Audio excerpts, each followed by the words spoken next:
In today's video, I'm going to teach you how to cancel your Zoho Books subscription.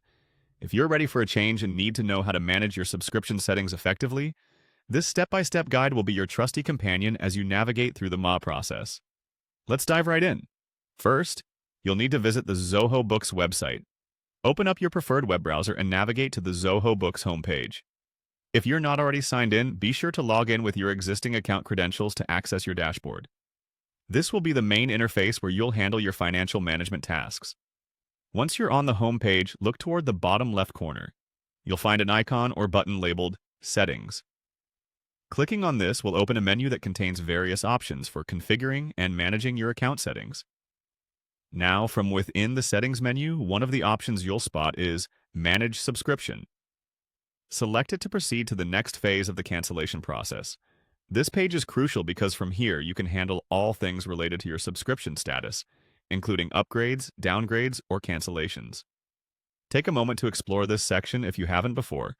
It provides valuable insights into your current plan details. You'll soon see a section dedicated to the cancellation of your subscription. Look for the Cancel Subscription button or link and select it. Before taking this step, it's important to fully understand what canceling entails. By canceling your subscription, you are terminating your access to all paid features after the current billing cycle ends. This means that once your subscription period concludes, you will no longer be billed and your access to premium features will be revoked unless you choose to reactivate or switch to a different plan. After initiating the cancellation, the site may prompt you to fill out a feedback form or provide a reason for cancellation. It's a standard practice for businesses to gather insights on user experiences for improvement, but participating is typically optional. Once you've confirmed the cancellation, it's wise to make a note of your cancellation confirmation just to keep a record for your reference. Finally, if you need to verify or check on any store-related details, select the option that says Your Store Details. This section contains information pertinent to your account and subscription, including billing and contact information. Review this to ensure that all is as expected, particularly if you have other services with Zoho.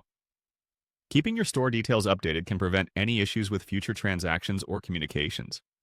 And just like that, you've successfully navigated the process of canceling your Zoho Books subscription. Remember that you can always reactivate your account or explore other Zoho services if your needs change in the future. Thanks for watching, and if you have any other questions or need further guidance, feel free to check out our other tutorials.